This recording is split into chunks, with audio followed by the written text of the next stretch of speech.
የመዝራትና የማጨድ ሕግ ዛሬ ክፍል 5 ነው። ለእግዚአብሔር ቃል ክብር ሁላችንም ተነስተን የትምህርታችን ክፍል የሆነውን ለዛሬም የሚሆነን አንድ ጥቅስ ሁለት ቦታ አነባለሁኝ። የመጀመሪያውን ታውቁታላችሁ። ገላትያ ምዕራፍ 6 ቁጥር 9 ቁጥር 10 ነው። ቁጥር 9 ቁጥር 10 ባንዝልም በጊዜው እናጭዳለንና መልካም ስራ ለመስራት አንታክት። እንደውም ከቁጥር 7 ልጀምር መሰለኝና አትሳቱ፣ እግዚአብሔር አይዘበትበትም። ሰው የሚዘራውን ሁሉ ያንኑ ደግሞ ያጭዳልና። ሰው የሚዘራውን ያጭዳል። ጥሩ ዘር ቢዘራም ያጭዳል፣ ክፉ ዘር ቢዘራም ያጭዳል። ሁለተኛ ቆሮንቶስ ምዕራፍ 9 ዛሬ ደግሞ የምናተኩርበትን ያጎለዋል። ቁጥር 6 ይህንንም እላለሁ፣ በጥቂት የሚዘራ በጥቂት ደግሞ ያጭዳል፣ በበረከት የሚዘራ በበረከት ደግሞ ያጭዳል። በጥቂት የሚዘራ በጥቂት ደግሞ ያጭዳል፣ በበረከት የሚዘራ በበረከት ደግሞ ያጭዳል።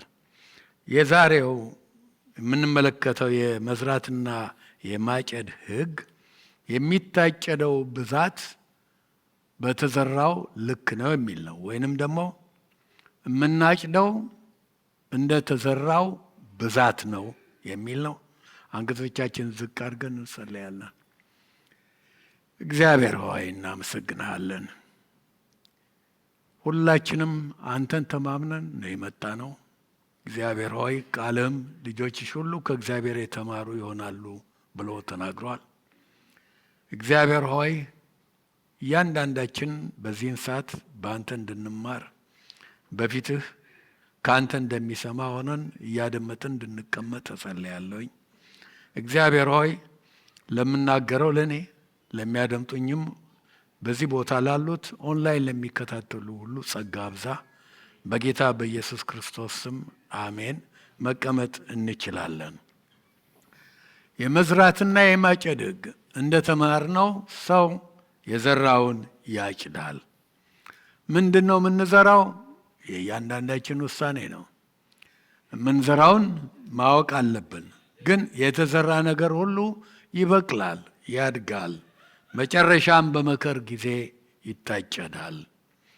ይሄ ቃል መልካም ዘር ከመዝራት ወደ ኋላ እንዳንል፣ ቦዘኔ እንዳንሆን። በእውነት ቦዘኔ ምንም አያጭድም፣ እንደውም ይከስራል፣ ኪሳራ ነው የሚያገኘው። ሰነፍ እንዳንሆን የሚመክር መልካም እንድንዘራ የሚያደፋፍር የሚያጽናናም ተስፋ ነው እስከ ዛሬ ድረስ እናገኝ የቻልነው። በሌላ በኩል ደግሞ የተዘራ ሁሉ ስለሚታጨድ፣ የተዘራ ሁሉ የሚታጨድ ከሆነ ስለምንዘራው ዘር እንድንጠነቀቅ ነው ስንመካከር የቆየ ነው። ምንድን ነው የምንዘራው? መልካም ነው ወይስ ክፉ ነው? የምንዘራውን መምረጥ አለብን። ዘርተን ከሆነ መንቀልና መጣል ያስፈልገናል። መጥፎ ዘር ተነቅሎ መጣል አለበት።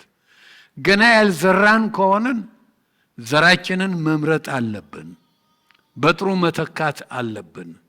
ስንመካከር የቆየ ነው እንዲህ ያለውን ውሳኔ እንድናደርግ ነው። ማጨድ ምንጊዜም አይቀሬ ነው። ለክፉም ለደጉም፣ ለአዎንታዊውም ለአሉታዊውም ማጨድ የማይቀር ነው። እንዲህ ማለት ህይወት ምርጫ ነው ማለት ነው።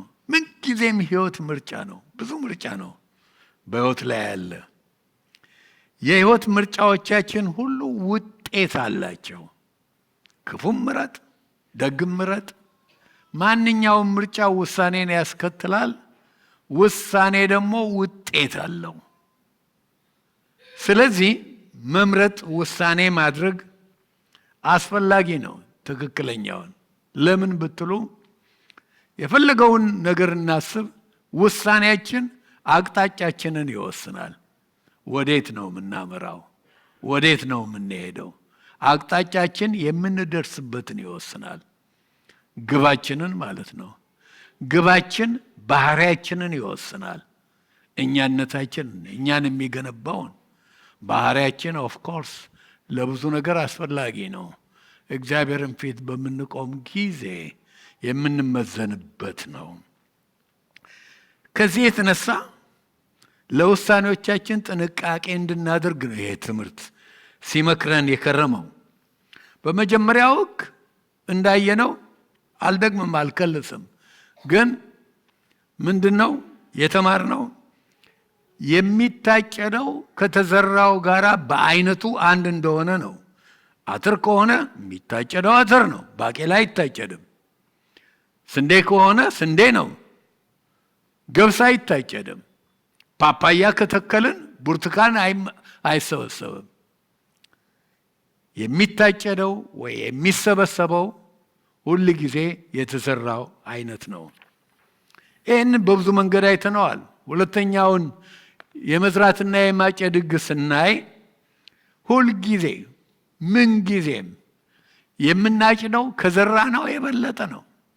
ባይበልጥ ኖሮ ገበሬ ግብርና ሙያ ውስጥ አይሰለፍም። አንድ አተር ዘርቶ ደክሞ ለፍቶ ክረምት አሳልፎ ሲሰበስብ መልሶ የዘራውን ያችኑ አንድ አተር የሚያገኝ ቢሆን ግብርና ለምን ያስፈልጋል? ግን እግዚአብሔር ታማኝ ስለሆነ የሚታጨደው ሁሉ ጊዜ ከተዘራው የበለጠ ነው። ክፉ የሚዘራ ሲታጨድ እጅግ በጣም ብዙ ነው። መልካም ሲዘራም ሲታጨድ እጅግ ብዙ ነው። ሶስተኛው ላይ ያየነው የምናጭደው በዘራንበት ወቅት ሳይሆን የጊዜ ጉዳይ ነው፣ በሌላ ጊዜ ነው። ወዲያው ዘርቶ ወዲያው ደግሞ መጥቶ ምርት የሚፈልግ ሰው እብድ ብቻ ነው እና አይሆንም። አንድ ነገር ካደረግን በኋላ ወዲያው ውጤት ቶሎ ሳክሰሳችንን ለማየት ጊዜ፣ ለሁሉ ነገር ጊዜ አለው። ለመዝራት ጊዜ አለ፣ ለማደግ ጊዜ አለ፣ ለማጨድ ደግሞ ጊዜ አለው። ከዚህ የተነሳ የምንሰበስበው በዘራንበት ወቅት ሳይሆን በሌላ ጊዜ ነው ብለን ነው የተማርነው። ዛሬ አራተኛውን እንመለከታለን። የምናጭደው እንደ ዘራነው ብዛት ነው። ምን ማለት ነው? አንድ ሰው ምንም ካልዘራ ምንም አይሰበስብም። ከዘራ ግን እነኚህ ያየናቸው ሕጎች እንደሚሉ ይታጨዳል። የምናጭደው ከዘራነው የበለጠ ነው።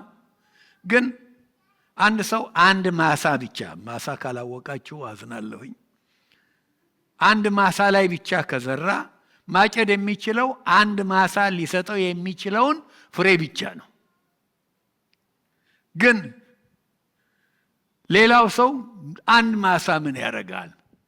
ለምን 15 ማሳ ሙሉ ስንዴ አይኖረኝም ካለ 15ቱንም ማሳዎች በስንዴ ቢሞላው ስንዴ ቢተክል የሚያጭደው አንድ ማሳ ላይ ከዘራው ስንዴ ከዘራው ሰው ይልቅ የበለጠ ነው። ጎተራም አይበቃም፣ እጅግ የተትረፈረፈ ነው። የዛሬ ሕግ የሚለው ይህንን ነው። የምናጭደው ሁል ጊዜ እንደ ዘራ ነው ብዛት ነው። ይሄ ሕግና በሁለተኛው ጊዜ ያየነው ሕግ የሚታጨደው ሁል ጊዜም ምን ጊዜም ከተዘራው ይልቅ የበለጠ ነው የሚለው ተመሳሳይ ይመስላሉ፣ አይመሳሰሉም። እርግጥ ነው ሁለቱም ትኩረታቸው ኳንቲቲ ነው፣ ብዛት ላይ ነው። ሁለቱም ስለ ብዛት ነው የሚናገሩት፣ ግን ልዩነት አላቸው። ልዩነቱ በተለይ ያው አንድ ማሳ ላይ የዘራ ብዙ እንደሚያፈራ በዛ መጀመሪያ ባየነው ሕግ መሰረት የታወቀ ነው። ግን 10 ማሳ ላይ የዘራ ግን አንድ ማሳ ላይ ብቻ ከዘራ የበለጠ ነው የሚያገኘው። ሽልማቱ ወይም የሚያገኘው የበለጠ ነው። በእነኚህ ሁለት ሕጎች መካከል ልዩነቱ የመጀመሪያው የምናጭደው ከዘራ ነው የበለጠ ነው የሚለው 100% የሚመካው እግዚአብሔር ላይ ነው። እግዚአብሔር ላይ ነው 100%።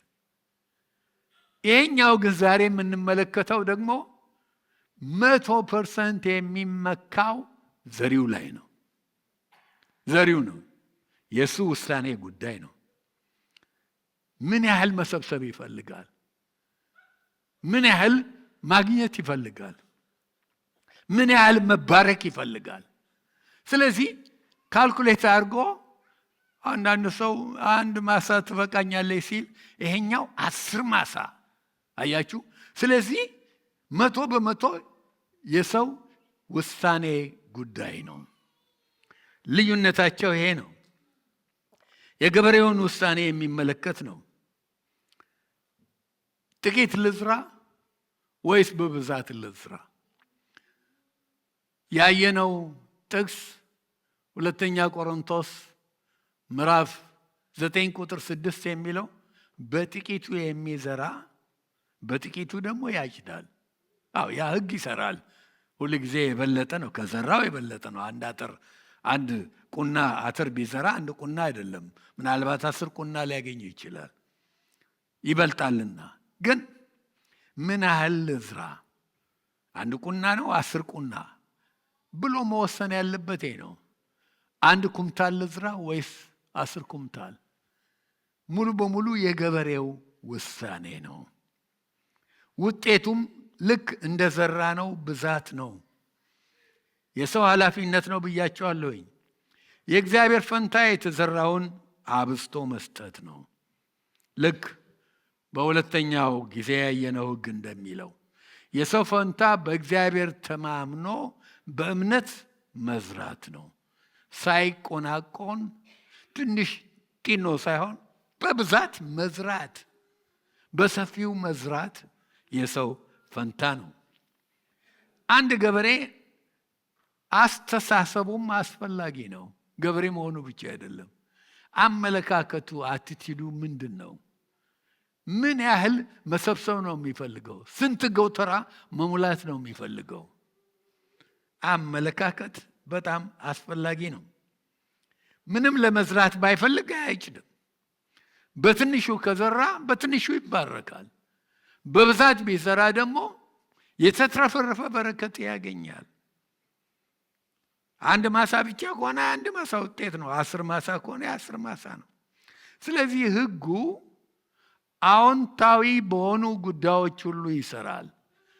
ስለ እህል ስለ አዝዕርት ብቻ አይደለም፣ በሕይወት ጉዳዮች ሁሉ ይሰራል። ይሄው ሕግ አሉታዊ በሆኑ ጉዳዮችም ይሰራል። ምን ያህል ነው? አንድ ሰው በስጋ የሚዘራ ከሆነ መመሪያ ጥቅሳችን አድርገን የወሰድነው ላይ ገላትያ ምዕራፍ 6 ከቁጥር 7 ጀምሮ እስከ 10 ስታነቡ በስጋ የሚዘራ ከስጋ መበስበስን ያጭዳል። ሸትተኝ። ለዚህ ነው በስጋ የሚዘራ በስጋ መበስበስን ያጭዳል። ግን በጥቂቱ ቢዘራ ነው። በብዛት ደግሞ በስጋ ቢዘራ የመበስበስ ብዛት ማለት ነው። አይደለም እንዴ? በመንፈስ የሚዘራ ደግሞ በመንፈስ ያጭዳል። በመጠኑ ነው። ግን በብዛት የመንፈስን ነገር ቢያደርግ ደግሞ ምን ያጭዳል? የተትረፈረፈ በረከት፣ የበዛ በረከት ማጨድ ይችላል። ስለዚህ ሕጉ በአዝርዕት እህል በእህል ጉዳይ ብቻ ሳይሆን በሁሉ ነገር ነው። ሁሉ ስላችሁ ሁሉን ነገር ይመለከታል። አገልጋዮች ዛሬ አገለገሉን። የተለያየ አገልግሎት እዚህ ቤት ከገባን ጀምሮ ተሰጥተዋል። የአምልኮ ቡድን አስመለኩን፣ መሪው መራ፣ ሙዚቀኞቹ ሙዚቃ ተጫወቱ፣ አስተናጋጆች አስተናገዱ፣ ኳየር ዘመረ። ሌሎችም አይነት አገልግሎቶች አሉ። አገልግሎት ከሆነ በጥቂቱ እንደው ትንሽ ብቻ ልግመት ያለበት አገልግሎት ያለም ያው የልግመቱን ያክል ነው የሚያጭደው። እንደውም የዊብ ጥቅስ የምንለው አለ የታወቀ ድሮ የነበራችሁ ዛሬ አንዳንዶቹ ቤት ውለዋል። ድሮ የነበሩት ሁሉ እንደሚያስታውሱት የዊብ ጥቅስ አለ። ኤርምያስ 48 ቁጥር 10 ነው። ሁሉ ጊዜ ታስታውሰን ነበረ። የእግዚአብሔርን ስራ ምንድን ነው የሚለው? በቸልተኝነት የሚሰራ የተረገመ ይሁን ይላል። የእግዚአብሔርን ስራ፣ የከበረውን የንጉሱን ስራ በግዴለሽነት መስሪያ ቤታችን እንኳን ላለቆቻችን ሽርጉድ የምንለውን ያህል ሳይሆን በግዴለሽነት መስራት እርግማን ነው። ከወሰድን አገልግሎታችን ከሆነ ልናደርገው ይገባል። እርጉም ይሁን ይላል። የበለጠ ክፋት ነው የምንሰበስበው። ግንኙነቶቻችንን ይመለከታል። እንዴት ነን በግንኙነት ጉዳይ? ይኸው ጥቅስ ፍቅራችንን ይመለከታል። ምን ያህል ፍቅር እንዘራለን? ጥቂት፣ ትንሽ፣ ጢኖ? በእግዚአብሔር ላይ ያለንን መተማመን ይመለከታል። ለጌታ የምንሰጠውን ስጦታችንንም ይመለከታል። እንደውም ለቆሮንቶስ ቤተ ክርስቲያን የተጻፈው ቃል ሁለተኛ ቆሮንቶስ ምዕራፍ 9 እዚህ ላይ የሚያተኩር ነው። ምን ያህል ነው ለጌታ የምናደርግለት? ሕይወቱን ለሰጠ ሳይሰስት አንድ ልጁን ለሰጠ እግዚአብሔር ሳያፍርብን ራቁቱን በመስቀል ላይ ለተሰቀለልን ጌታ ይከብደናል? የሕይወታችንን ክፍል ሁሉ ይመለከታል። ሁሉን ነገር ብያቸዋለሁ። ጸሎታችንን ይመለከታል። ትንሽ ጸሎት ኃይል ይሰጣል። ትንሽ ኃይል ነው። በጣም ትንሽ ኃይል። ትንሽ ጸሎት ትንሽ ኃይል። ብዙ ብርቱ ጸሎት ደግሞ ብርቱ ውጤት። ምን ያክል ነው የምንጸልየው? ጥቂት ቸርነት ብናደርግ በረከትም ጥቂት ይሆናል፣ ይመለሳል ሁሉ ነገር። ብዙ ይቅርታ ብታደርግ የተትረፈረፈ ይቅርታ ታገኛለህ።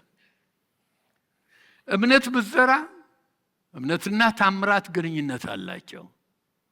ለሚያምን ነው የሚሆነው። ጥቂት ከሆነ ጥቂት፣ ብዙ ብታምን ብዙ። ስንፍና ብትዘራ ድህነት ታጭዳለህ። እኔ አይደለሁም፣ የእግዚአብሔር ቃል ነው የሚናገረው። ላንብብላችሁ። ምሳሌ ምዕራፍ 20 ቁጥር 4 ላይ ሰለሞን እንዲህ ይላል። ሰነፍ ሰው ታካሽ ሰው ይለዋል፣ በብርድ ምክንያት አያርስም። ስለዚህ በመከር ጊዜ ይለምናል፣ ምንም አያገኝም። እና በእርሻ ጊዜ በሚዘራበት ጊዜ ዛሬ ሰማዩ ደምኗል፣ ዛሬ ውፍ የሚቀፍ ቀን ነው፣ አይዘራም። ስለዚህ በመከር ጊዜ ሰው ሁሉ ሲሰበስብ እሱ እባካችሁ አንድ ቁና አንድ ኩንታል ስጡኝ ብሎ ይለምናል ይላል። ስለዚህ ስንፍና ድሃ ያደርጋል።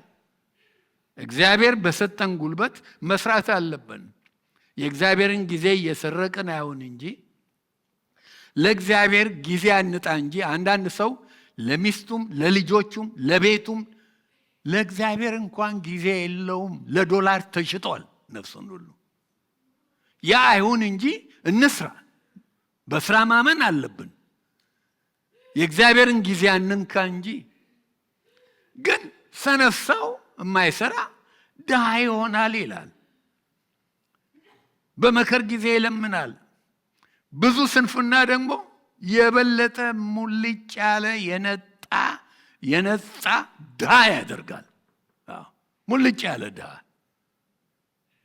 ሐዋርያው ጳውሎስ ሁለተኛ ቆሮንቶስ 9:6 ላይ ይህንን እላለሁ፣ በጥቂት የሚዘራ በጥቂት ደግሞ ያጭዳል፣ በበረከት የሚዘራ ደግሞ ባውንቲፉሊ ይላል እንግሊዘኛው። በቃ ብዙ ከእቅፍም በላይ የተትረፈረፈ በረከት ደግሞ ያጭዳል። በዚህ በሁለተኛ ቆሮንቶስ 9 ላይ ሐዋርያው ጳውሎስ ያተኮረው እርግጠኛ ነኝ ስለ መስጠት ነው። መስጠት ላይ ያተኮረ ነው። ስለ መስጠት ነው።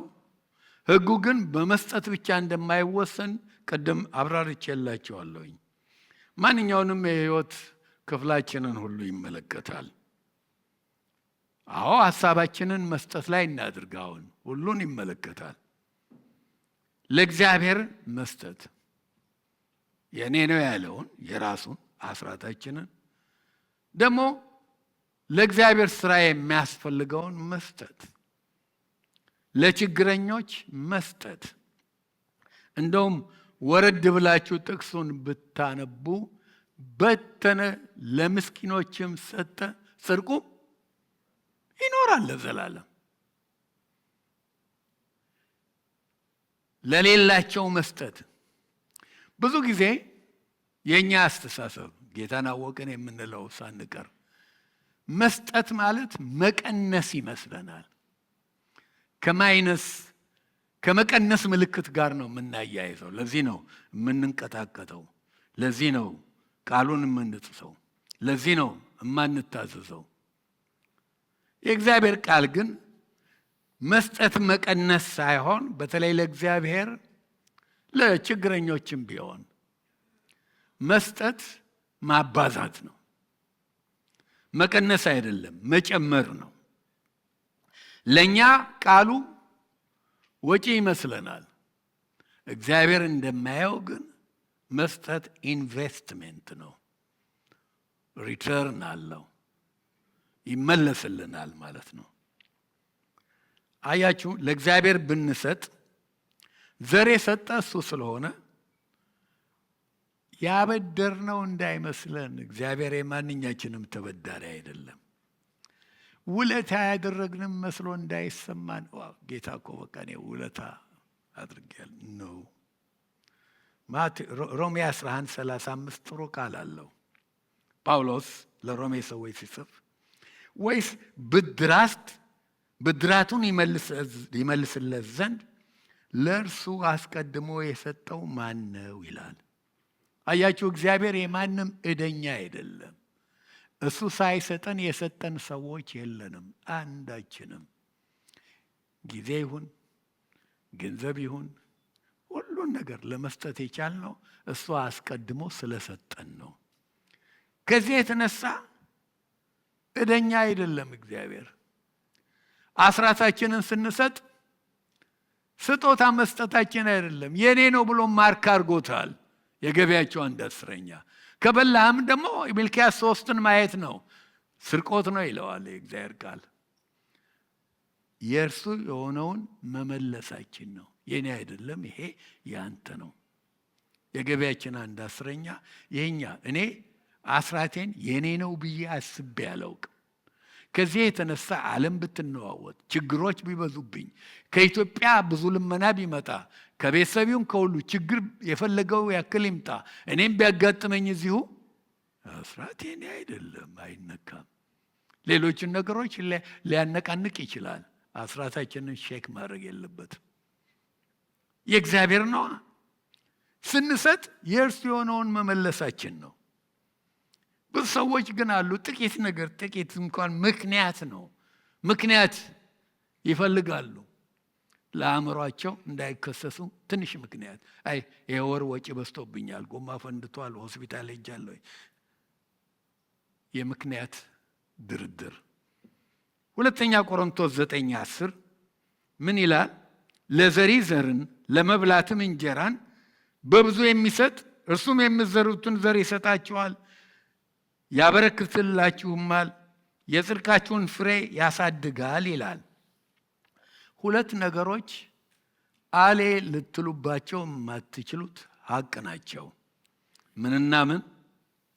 አንደኛ የምንዘራው ዘር ሁሉ፣ በእጃችን ያለው ነገር ሁሉ፣ የምንበላው እንጀራ፣ የሁሉ ነገር ምንጭ፣ በኪሳችን ያለ ገንዘብ፣ በባንካችን ያለ ገንዘብ፣ በስቶክ ማርኬት ያስቀመጥነው ገንዘብ፣ የሁሉ ምንጭ እግዚአብሔር ነው። አንዳንድ ሰዎች አይገባቸውም፣ እግዚአብሔር መሆኑን ይረሳሉ። አንዱ ልጅ አስራት መክፈል ጀመረ እና ፓስተሩን መጥቶ ፓስተርዬ አስራት ገቢ 10 ብር ነች፣ 1 ብር መስጠት ፈልጋለሁ አለ። ፓስተሩ ና አለው። ጨበጠውና እጁን ይዘው ልቡ ተነክቶ በእንባ ይሄ ልጅ በአንተ ተማምነው ቃልህን አምነው ይሄው አስራቱን መስጠቱ ነው፣ 1 ብር እግዚአብሔር ሆይ ባርከው አለው። ልጁ በጣም ገቢው ጨመረ። ስንት ሆነለት? 100 ብር። ቀጥሎ 500 ብር ሲል 5000 ብር ሆነለት። አሁን ስንት ሆነ? 500 ብር አስራቱ። ከ5000 ስንት ነው? 500 አይደለም እንዴ? በዛ። አይ አሁን እንት ወደ ፓስተር ልሄድ አሁን እየቸገረኝ ነው። ብዙ ኒዳ አለ። ቴሌቪዥኑ ምኑ እቃ ስንት ጉዳይ አለ። አገር ቤትም ብዙ ወጪ አለኝ። እንደው ፓስተርዬ በዛብኝ ትንሽ መቀነስ አልችልም ከ10% አለ። አይ እኔ እንደሚቀነስ አላውቅም፣ ግን ቅድም ስንጀምር ጸልየን ነውና የተባረከው። አሁንም መጸለይ እንችላለን እና እንበረከክ። ጌታ ሆይ ይሄ ልጅ አስራት መስጠት ከብዶታልና ከልሰው ወደ መጀመሪያው። እግዚአብሔር ቢከልሳችሁ ወደ ኬንያው፣ ወደ ሱዳኑ፣ ወደ ኢትዮጵያው ምን ትሆናላችሁ? ይመልሳችሁ። አስራት የእግዚአብሔር ነው። የሰጠሱ ነው። ጊዜያችን ሁሉ ሳይቀር ዘር በእጃችን ያደረገ ሁለተኛው አለ የማይባል ሀቅ ያልኳችሁ እሱ ነው። የሚያበዛውም እሱ ነው። ለድሆች ለተቸገሩ ብንሰጥ፣ ሰዎችን ብንረዳም ቃሉ ምን ይላል? ከሁለተኛ ቆሮንቶስ ያነበብኩት ቃል ምዕራፍ 9 ቁጥር 8 ቁጥር 9 ላይ በተነ፣ ለምስኪኖች ሰጠ፣ ጽድቁ ለዘላለም ይኖራል ይላል። ዋጋው አይጠፋም ማለት ነው። ምሳሌ 19:17 ለድሃ ቸርነትን የሚያደርግ ለእግዚአብሔር ያበድራል፣ በወገነቱም መልሶ ይከፍለዋል። ርኅራኄ ብናደርግ እንከፈላለን፣ ከአስራታችን ውጭ ማለት ነው። ምሳሌ 22:9 ሩሩ የተባረከ ይሆናል፣ ከእንጀራው ለድሃ ሰጥቷል ይላል። በረከት አለው፣ ዋጋ አለው፣ ተትረፍርፎ ይመለስለታል። ማንም ሰው በመስጠት ምክንያት ባዶ ሆኖ አያውቅም። ገበሬ በመከር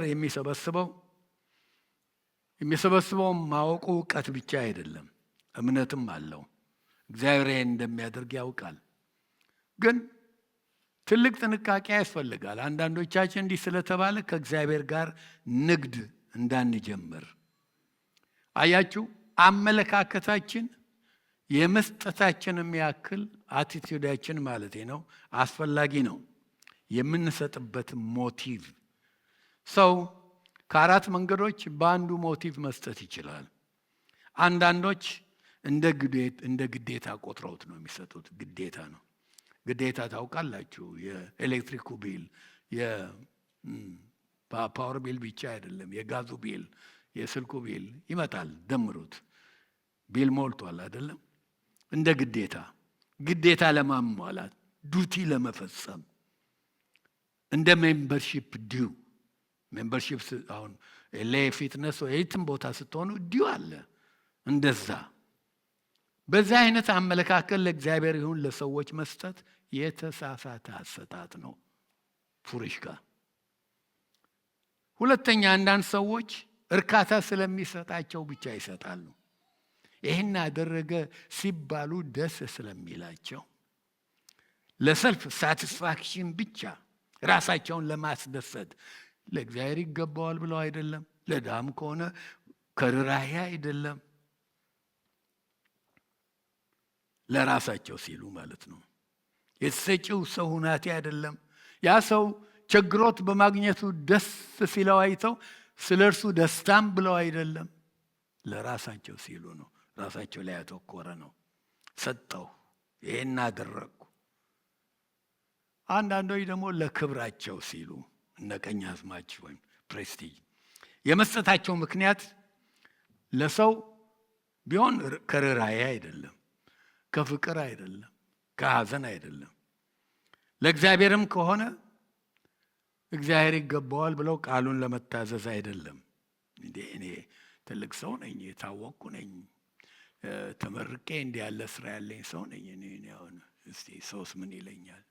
እኔ ደጃዝማች ገሌ። ትዕቢት ነው። ይሄም ፉሪሽካ ነው። የዚህ አይነቱ ሰጪ እንደው ከሚሰጠው ጋራ ስሜቱ የለም።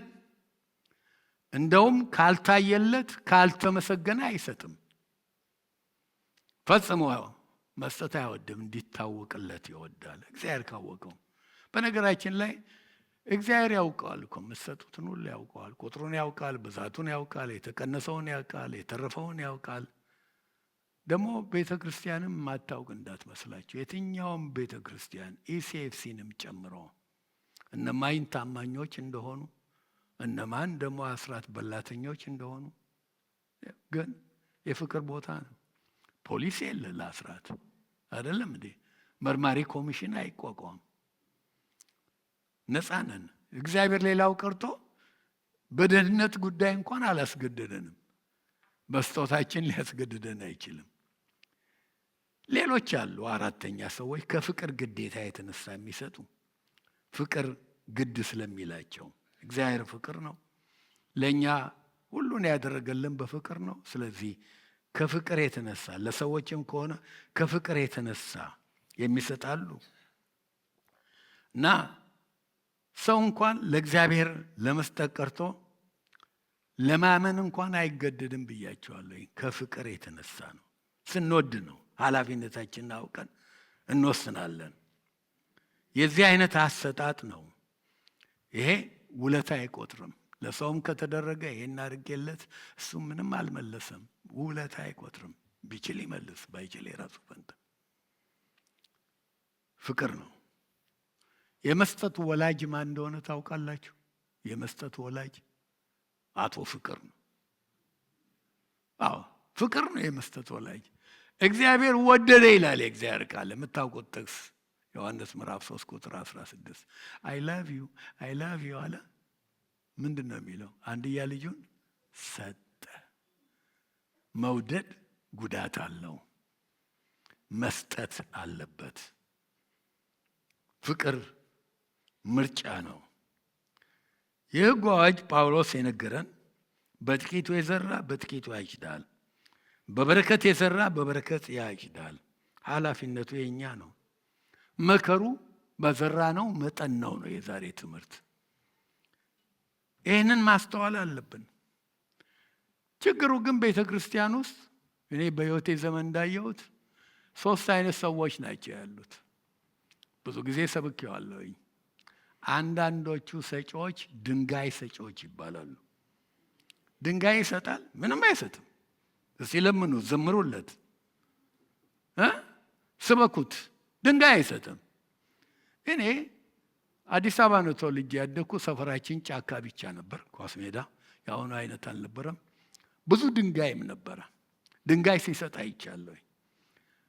ይቆፋፍሩና ጎማ ምናምን ያመጡና ያነዱና ሞቅ ያደርጉትና ላዩ ላይ ያወጡና ትልቅ መዶሻ ይዘው ቡም ሲያደርጉ ድንጋይ ሲሰጥ አይቻለሁ።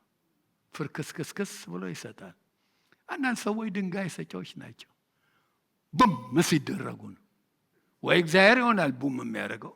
አንዳንዴ ያደርጋል፣ እመኑኝ፣ አይቻለሁኝ። እግዚአብሔር ያደርጋል። ወይም ሰባኪው ይሆናል፣ ወይም አንድ ሁናቴ ይሆናል። የዚህን ጊዜ ብቻ እጃቸው ይፈታል።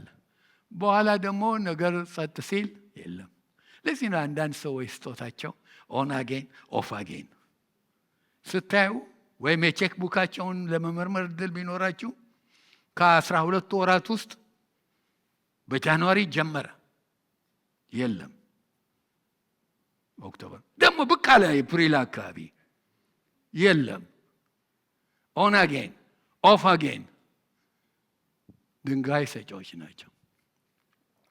ሁለተኛ አይነት ሰጪዎች ምን አይነት ሰዎች ናቸው? ስፖንጅ ሰጪዎች ይባላሉ። ስፖንጅ ይሰጣል። አዎ ውሃ እኮ ቋጥሮ ውስጡ አለ። ግን መቼ ነው የሚሰጠው? ሲጨመቅ።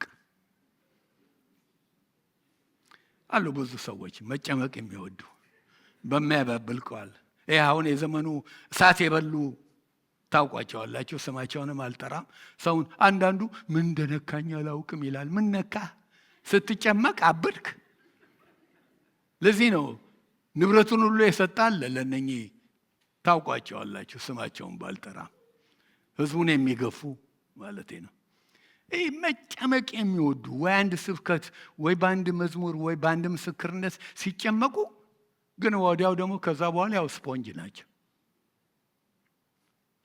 ሌሎች አሉ ሶስተኞች ማር ወለላ ይባላሉ። ማር ወለላ ሁል ጊዜ እንደሰጠ ነው። ኮለለለለለ የሚቀጥል ነው። ማር እስካለ ኮለለለለለ የዚህ አይነት አሉ። አንዳንድ ሰዎች ለሰው ይሁን ለእግዚአብሔር በጣም ጩቅ ናቸው። ጩቅ ታውቃላችሁ? በጣም ስቲንጂ ናቸው። ጩቅ እንደው ጠበቅ ሲጩቅ በሉ። ጩቅ በጣም ገብጋባ ናቸው። በጣም ቀጥቃጣ ናቸው። አንድ ጊዜ የዛሬ 30 ዓመት አካባቢ 25 ዓመት በፊት ተናግሬዋለሁኝ።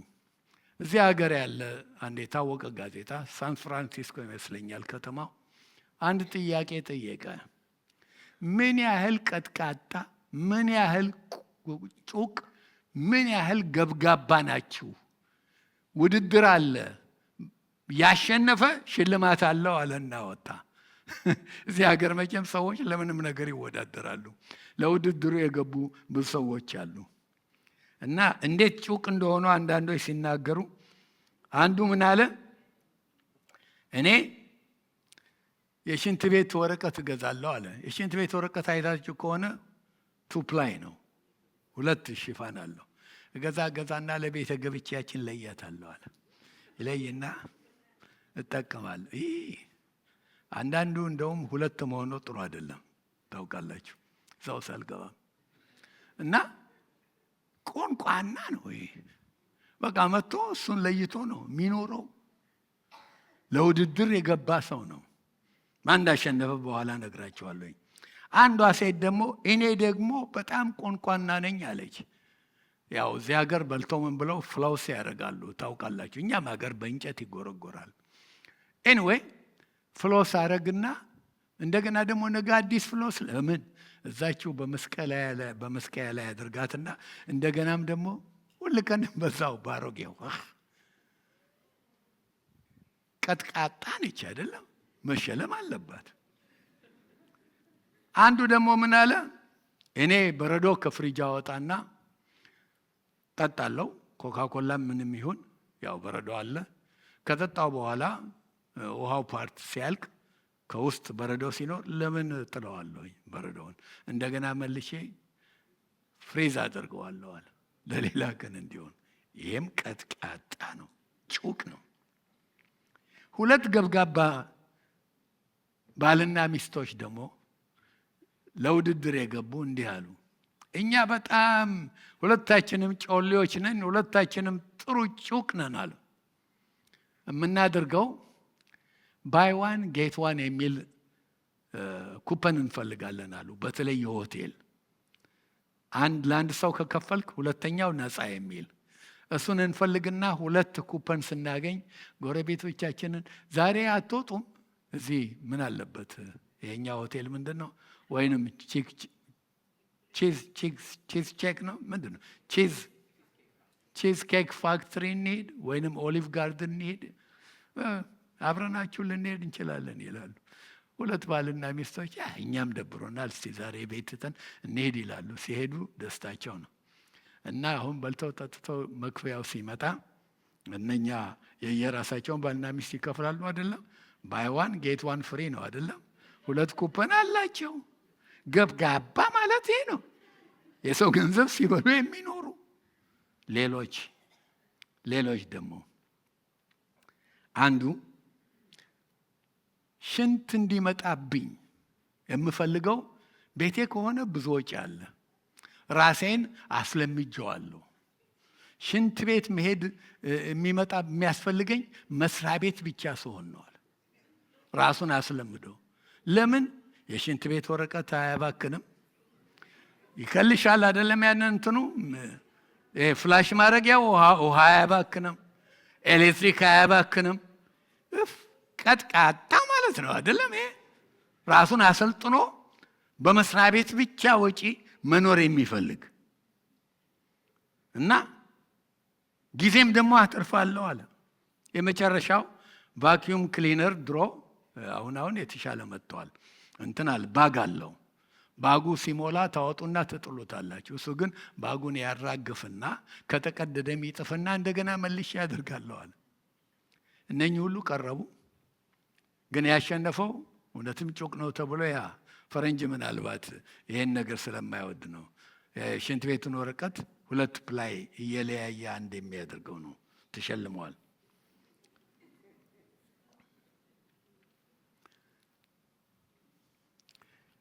ብዙ ቀጥቃጣ ሰዎች አሉ እና በዛ አይነት ሰዎች ይኖራሉ። እንዲህ ያሉ ቀጥቃጦች አንዳንዴም እግዚአብሔር ቤትም አይጠፉም። ሕጉ ግን በበረከት የሚዘራ በበረከት ደግሞ ያጭዳል ይላል። በረከት ማቴሪያላዊ ነገር ብቻ አይደለም፣ ማቴሪያላዊ ያልሆነውን ነገር ሁሉ ያጠቃልላል።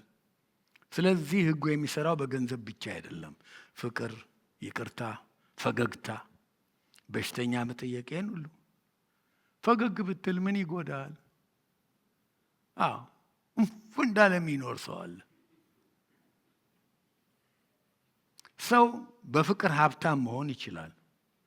አብስቶ አትረፍርፎ ፍቅር ቢዘራ የተትረፈረፈ ፍቅር ያገኛል። ብዙ ይወደዳል። የማይወድ ለመወደድ መጠበቅ የለበትም። አይመስላችሁም እንዴ? አይወድም። ለምን እንዲወደድ ይጠብቃል? የማይዘራ አያጭድም። አይደለም እንዴ? አይታጨድም። ብዙ እርዳታ ከሰው ማግኘት ይችላል። ለሌሎች እርዳታ የሚያደርግ ከሆነ እርዳታ በፈለገ ጊዜ ያገኛል።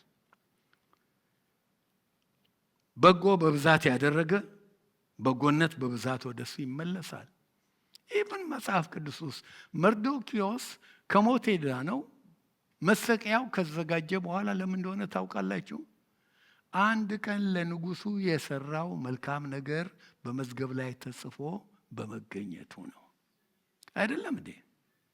የምናደርገው መልካም ነገር ይመለሳል። ጌታም ሌሎች የምናደርገው ሁሉ ለእርሱ እንደተደረገ እንደሚቆጥረው ነግሮናል። ማቴዎስ ምዕራፍ 25 ተርቤ ያበላችሁኝ፣ ተጠምቼ ያጠጣችሁኝ ወይ? ታርዤ ያለበሳችሁኝ ወይ? ታስሬ ጠየቃችሁኝ ወይ? ጌታ ሆይ የት አይተንህ? እንዲህ ስትሆን የት አይተንህ? ከእነዚህ ከተናናሾች ሁሉ ለአንዱ ያደረጋችሁት ለእኔ እንዳደረጋችሁት ነው። ኢብን እግዚአብሔር ነግሮናል። ስለዚህ መልካም ነገር በብዛት ለመዝራት መድፈር አለብን። በዘራነው መጠን ነው። በስጋ አብዝቶ የሚዘራ ከስጋ በብዛት መበስበስን ያጭዳል። ዳዊት 5ቱንም በድንጋይ ላይ የተጻፉ ሕጎች 2 ገበታ ነበረ። በአንዱ ገበታ ላይ የተጻፈውን 5ቱንም እስኪያፈርስ ድረስ የተትረፈረፈ ኃጢአት ነው የሰራው። ያጨደውም የተትረፈረፈ ነው። ከዚህ በፊት አንስተነዋል። ገላትያ ምዕራፍ 6 ቁጥር 9 ሰው የዘራውን ያጭዳል። የዛሬው ጥቅሳችን ደግሞ የምናጭደው እንደ ዘራነው መጠን ነው። ከዚህ ጋር የተያያዘው ጥቅስ 2ኛ ቆሮንቶስ 9:6 በጥቂት የሚዘራ በጥቂት ደግሞ ያጭዳል። የዚህ መመሪያ የት ያለ ይመስላችኋል? ሄደን አንብብ። ምሳሌ 11 ቁጥር 24 26 ላይ ከቁጥር 24 እስከ 26 ያለውን እናንብብ። ይህን የመሰሉ ጥቅሶች አሉ። እዛ ላይ ነው የዚህ መመሪያ ያለው። ምሳሌ 11 እንሄድና ቁጥር 24 እስከ 26 እናነባለን። ያለውን የሚበትን ሰው አለ፣ ይጨመርለታል። ያለ ቅጥ የሚነፍግ ሰውም አለ፣ ይደኸያል። የምትባረክ ነፍስ ትጠግባለች፣ የረካም እርሱ ደግሞ የበለጠ ይረካል ይላል። ብዙ የእግዚአብሔር ቃል አለ። ይበትናል፣ አይደኸይም፣ ይጨመርለታል። ሀብታምን ለመሆን ከፈለግ ስጥ፣ በትን። አይ ነው ከብዙዎቻችን ፊሎሶፊ ጋር አይሄድም። ድሃ መሆን ከፈለግ ተቆናቆን፣ ጩቅ ሁን። በበረከት ለማጨድ በትን። ችግረኛ ለመሆን ከፈለግ አንቀያዝ፣ ስቲንጂ ሁን። እግዚአብሔር ዓለምን በመስጠት ሕግ ነው የመሰረተው። ፍጥረት ሁሉ ሌላውን ለመጥቀም ይሰጣል። ዛፍ ከአፈር ይቀበላል፣ ከአየሩ ይቀበላል፣ ከብርሃን ይቀበላል። ሲረካ ደግሞ እሱ ለሌላው ይሰጣል። ከሰውም ይቀበላል ካርቦን ዳይኦክሳይድ፣ ከእንስሳትም ይቀበላል።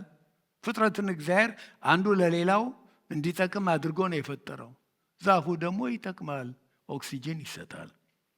መሬት ለሰው ለእንስሳው ለሁሉ ትሰጣለች። ቆጥረን አንጨርስም። ፀሐይ ፀሐይ ባትኖር ስንት ችግር ይኖራል። ትሰጣለች። ብርሃኑ ሙቀቱ ብቻ አይደለም፣ አዝርቱ፣ ሌላው ነገር ሁሉ ፀሐይ። ፍጥረትን እግዚአብሔር የሰራው አንዱ ለሌላው እንዲሰጥ አድርጎ ነው። እግዚአብሔር ሁሉን ነገር ለሌላው ጥቅም እንዲሰጥ ነው የሰራው። ሰውም እንዲሰጥ ነው። ሲሰጥ ይጨመርለታል ይላል ቃሉ። ካልሰጠ ይደህያል።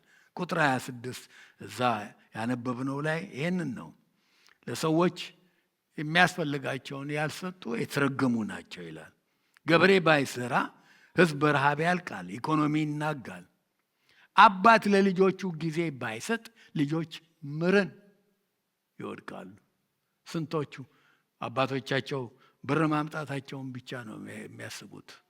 እና ሰርቼ እንትን ካልኩ ምን ይሆናል? ሆዱ ከሞላ ካልተራቆተ። ግን ሲያድግ ነው ልጆቹን የምታውቁት። ባልና ሚስት አንዳቸው ለሌላው የማይፈልጋቸውን ነገር ቢከለክሉ ትዳር ይፈርሳል። ግልጽ እኮ ነው። ትዳር ይፈርሳል። ክርስቲያኖች የምስራቹን ቃል ባይመሰክሩ፣ ለጠፉት ባንመሰክር፣ ኃጢአተኞች በኃጢአታቸው ይሞታሉ። ደሙ ከኛ ይፈልጋል። ያ ብቻ አይደለም፣ ቤተ ክርስቲያንም ትሞታለች። ሰዎች ካልዳኑ እኮ ያለው ሞቶ ሲያልቅ ቤተ ክርስቲያን የለችም። መስጠት አስፈላጊ ነው። አይረንሳይድ የሚባል አንድ ሰባኪ ማንም ሰው በማፍቀር ተጎድቶ አያውቅም፣ በመስጠት ደግሞ ድሃ የሆነ አይቼ አላውቅም ይላል። የምናጭደው በዘራነው መጠን ነው። ጌታ ኢየሱስ ክርስቶስ በተራራው ስብከት ያለውን ታውቃላችሁ። ስጡ ይሰጣችኋል ይላል። በምትሰጡበት ቁና ተመልሶ ይሰፈርላችኋል። እንደሰጣችሁት ነው አይደለም፣ የተጨቆነ የተጠቀጠቀ እንደውም ራኒንግ ኦቨር እስኪፈስ ድረስ የተረፈ ነው አይደለም እንዴ ይላል ቃሉ ነው። ለገንዘብ ብቻ ሳይሆን ለሁሉ ነገር አገልግሎት ብንሰጥ ተትረፍርፎ ይመለስ። የዚህ ሕግ መሰረት የጌታ ባህሪ ነው። እግዚአብሔር ባህሪው መስጠት ነው። ቅድም ጠቅሼላችኋለሁ። እግዚአብሔር ወደደ ሲል ወደደ ብቻ አይደለም፣ አይ ላቭ ዩ ብሎ አለ ማለት አይደለም። ሰጠ። የሰጠው አንድ ልጁን ነው፣ ያውም ውዱን። እኛ እንሰጣለን። እኔ አሁን ለስንት ዓመት ወደ 30 ምናምን ዓመት የተጠራቀመ ብዙ ሱፎች ሰጠውኝ ለሳልቬሽን አርሚ። ኢትዮጵያ ወስደዋለሁ ብዬ ነበረ፣ በዙ አይቻልም። ግን የሚያስፈልጉኝን የሰጠሁት። ውሸት ተስፋ ወርቅን እንዳትዋሽ። የሰፋብኝን ወይ የጠበበኝን ጫማ እንሰጣለን እኮ የሰፋብንን የጠበበብንን ልብሳችን አሮጌውን ነው። እስቲ ገዝታችሁ ሄዳችሁ ከዚህ ኖርደስ ምናምን ከሚለው ውዱ ሱቅ ሄዱና ገዝታችሁ እንደው ሄዳችሁ ለአንድ ኢትዮጵያ ላለ ችግረኛ እህታችሁ ላኩ። የተረፈውን ነው፣ አሮጌውን ነው። እግዚአብሔር ግን ሲሰጥ ቤስት። ስንት ልጅ አለው? አንድ ልጁን ይላል ሰጠ። ለዚህ ነው ሐዋርያ ጳውሎስ ሮሜ ምዕራፍ 8:32 ላይ ሲጽፍ አንድ ልጁን ከሰጠ እንግዲያው ሌላ ሁሉን ነገር እንዲያው እንዴት አይሰጠንም? እግዚአብሔር ቸር ነው። እግዚአብሔር ሰጪ ነው። እግዚአብሔር ደግ ነው። እግዚአብሔር ፈቃር ነው። መባረክን አትረፍርፎ መስጠትን ያውቃል። ስለዚህ ዮሐንስ ሲጽፍ በመልእክቱ 1 ዮሐንስ 4:1 ላይ ወዳጆች ሆይ እግዚአብሔር እንዲህ አድርጎ ከወደደን እኛ ደግሞ እርስ በርሳችን ልንዋደድ ይገባናል። በቃላት አይደለም። ያዕቆብ በተግባር ይላል። ተግባር የእግዚአብሔር ባህሪ ስለሆነ ነው። ጳውሎስ ለኤፌሶን ሰዎች ሲጽፍ እንግዲህ በእኛ እንደሚሰራው ኃይል መጠን ከምንለምነው ወይም ከምናስበው ሁሉ ይልቅ እጅግ አብልጦ ማድረግ ለሚቻለው ይላል። ከምንለምነው ከምናስበው። ስለዚህ በፍቅር ይሁን በትጋት ይሁን የመከር ሕግ የሚያደፋፍረን ይህንን ነው፣ መልካም ስራ ለማድረግ ዚል እንዲኖረን። ይሄ ነው። አዎንታዊም ነው፣ በረከት አለው። አሉታዊም ነው፣ ዋጋ ያስከፍላል። እናጭዳለን ክፉን። ለዚህም መጽሐፍ ቅዱሳዊ ምሳሌ ብዙ ልሰጣችሁ ይችላለሁ። ሰዓታችን ስለሄደ እንዲሁ ጥቂት ልወርውርላችሁ። ከአሉታዊውም ጥቂት፣ ከአዎንታዊውም ጥቂት፣ ጊዜ የማይወስድ። መጀመሪያ አዎንታዊውን ላስቀድም። አንደኛ ነገሥት 17 ከቁጥር 8 እስከ 16 ላይ እንደምናየው የረሃብ ዘመን ነው። ሰማይ ተዘግቷል። ኤልያስ የሚበላው አልነበረውም። እግዚአብሔር ያደረገውን ሁሉ ካደረገ በኋላ አንዲት ሴት አዝዤልሃለሁኝ ሂድ ይለዋል። የስራፕታዋ ባልቴት ወደ እሷ ይሄዳል። አየችው፣ እንጨት ትለቅም ነበር። አየችውና በኋላ አንቺ ሴት እባክሽን ውሃ ስጭኝ አላት። እሺ ብላ ውሃ ልታመጣለት ስትሄድ ሲሆን እባክሽ ትንሽ እንጎቻም እንጀራም ጨምሪበታል። ወይ እኔ እኮ ምንም የለኝም፣ አሁን እንጨምለቅመው ትንሽ ዱቄት አለች ማድጋዬ ውስጥ፣ ትንሽም ዘይት ማሰሮዬ ውስጥ አለች። እሷን በልተን እኔና ልጄ እንድንሞት ነው። ግድ የለሽም። እና ይሄ ረሃብ ዘመን አልቆ የጥጋብ ዘመን እስኪመጣ ድረስ ከማድጋሽ ዱቄት ከማሰሮሽም ዘይት አይጠፋም አላት። እግዚአብሔር በኤልያስ የተናገረውን ቃል አምና ልክ እንደተባለችው አደረገች። ምን ሆነ ንገሩኝ? ያላትን ሁሉ ሰጠች። በቃ ይሄ እኮ ነው። ባዶ እስክትሆን ዜሮ እስክትሆን ሰጠች። ቀነሰች፣ ተጨመረላት። መጽሐፍ ቅዱሳዊ ነው። ልቀጥል።